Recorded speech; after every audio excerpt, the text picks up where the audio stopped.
'tis the damn season. Write this down. I'm staying at my parents' house.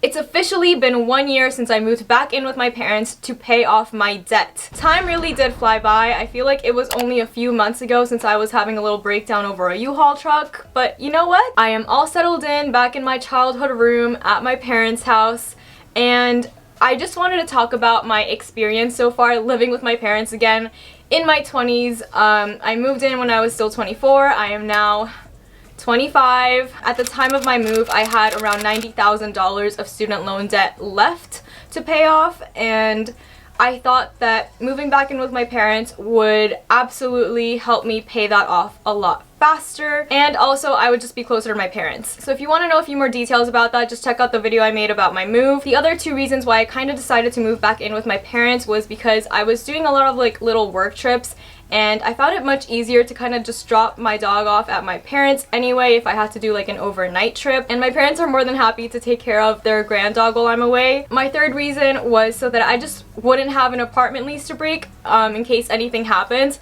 So now I have a lot less risk, you know, not having to pay rent or being bound by this contract to live in a certain place for a year. And all of these things are huge motivators, along with the fact that at least in my family's background or culture, it's pretty normal to live with your parents basically until you die. I don't think that's gonna be me. Basically, this really isn't a weird thing for me to do, at least within my family, and I just felt like living with my parents would just be a good financial decision on my part. So how has this experience actually been for me? Honestly, I really enjoyed it so far. I'm pretty independent, and my parents thankfully give me a lot of space. You know, I have my own room, I'm not paying rent, I'm not paying for food, I'm not paying utilities, and I realize that I'm very lucky, especially because I know that some people's parents charge their children for utilities, and they have their good reasons why, and that makes sense, but you know, my parents haven't charged me anything for it, and I'm really thankful for that. So that definitely makes a huge impact in how much money I am then able to contribute towards my financial goals. Along the lines of food, there are always groceries in the fridge, so it's pretty nice to just like be able to walk downstairs and find food. And if you've seen the video where I kind of create a little home gym here in my parents' house, it's been pretty nice like having my own gym equipment here. Lately I haven't been working out because I hurt my neck, but when I was like working out, you know, very consistently, I absolutely loved not having to wait for someone to stop using the equipment so that it would be my turn. And yes, I did pay for the equipment, but now I have space to actually put that equipment in, and having that space is pretty nice, especially coming from like a one-bedroom apartment. My apartment wasn't really small, but it definitely was not about to fit like a squat rack. So it's been pretty nice having that just like in the house, and I don't have to drive anywhere like when it's cold just to go get a workout. And honestly, anyone living with their parents should know like it's not always perfect, but I happen to have a pretty good relationship with my parents in general. And I'm so happy that I get to spend a bit more time with them now, especially because I haven't really spent that much time with them in recent years, at least prior to the move, because you know, I went away to college and I would visit like maybe a few weekends here and there, and whenever I'd be home from break. Since I went straight to work after college, I still lived in another state, so I didn't really visit as often as maybe I should have. So it's been really nice like being near my mom and my dad and like spending a bit more time with them, or at least being able to see them every day, because that just wasn't always the case. Now here's the actual financial aspect of all this. I moved here because I wanted to save money or be able to put more money towards my financial goals. So I'm just going to go through some quick calculations about what I've actually saved and what I've maybe spent more on since my actual move, and then we can see whether or not I've actually saved any money. Alright, so I went back into my old every dollar budgets when I was still using that app for my budgets, and I got like a rough estimate of what I was spending in rent and utilities, so essentially all housing costs per month, and I arrived at the number $1,515.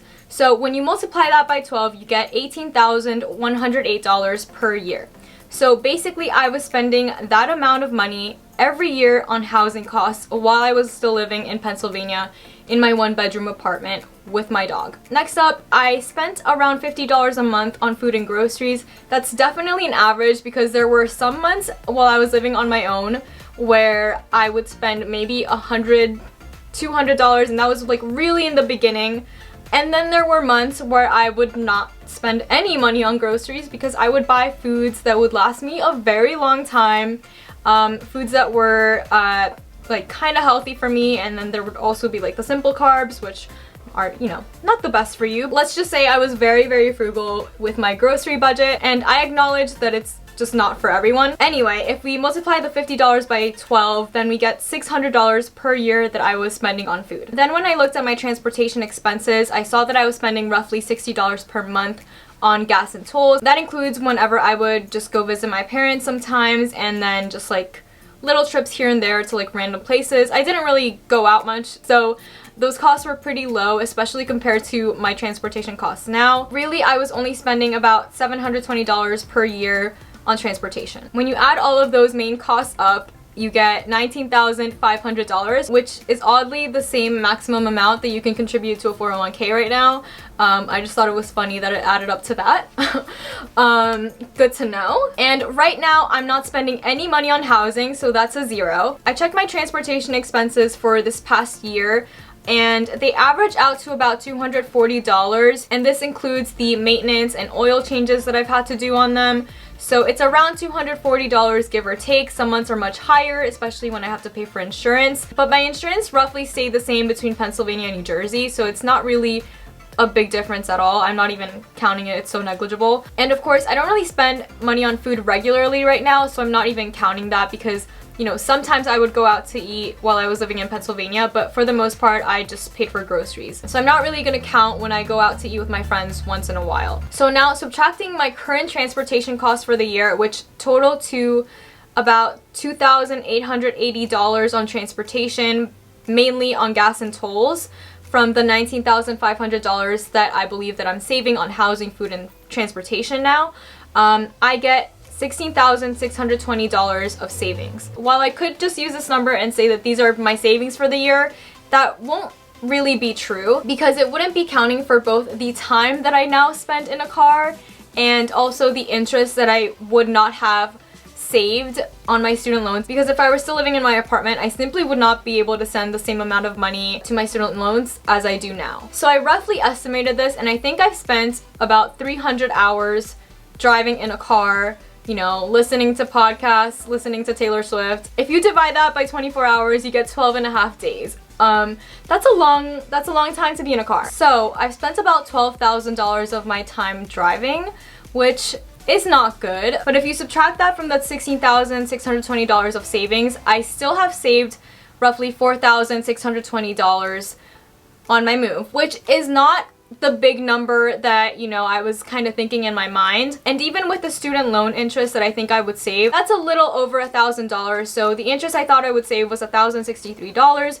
which brings my total savings to $5,683. While this is still savings, it's not a huge amount of savings, but I think that I've still gotten a lot out of this move, especially when I think about the fact that I've probably spent 121 days sleeping in the past year. I know that I'm saving so much of my time being in debt, and that was honestly the main motivator for me. I've said this a lot, but I hate being in debt. I hate this feeling, along with the fact that once I'm debt-free earlier, I can start investing more aggressive earlier, and I'm very excited to do so. Because once you start adding investing to the mix, then you can really see the effects of time on the growth of your money. So do I really think that this was a good decision even after all of that calculation? Absolutely. I think that this is the best financial decision I have ever made.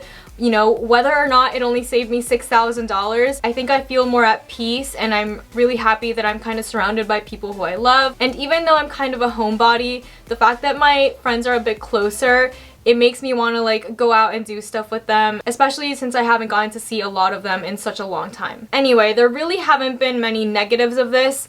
Obviously, at some point, I'd like to get my own place, preferably a house, but that's simply not something I want to think about right now. Like, I just want to travel when I'm debt-free. Like, that's all I want. At least not other than browsing Zillow for no reason, because I'm in no rush to get a mortgage. No, thank you. Let me know in the comments below if you've ever lived with your parents to get into a better financial position and whether or not it was a positive or negative experience for you. Thanks for watching.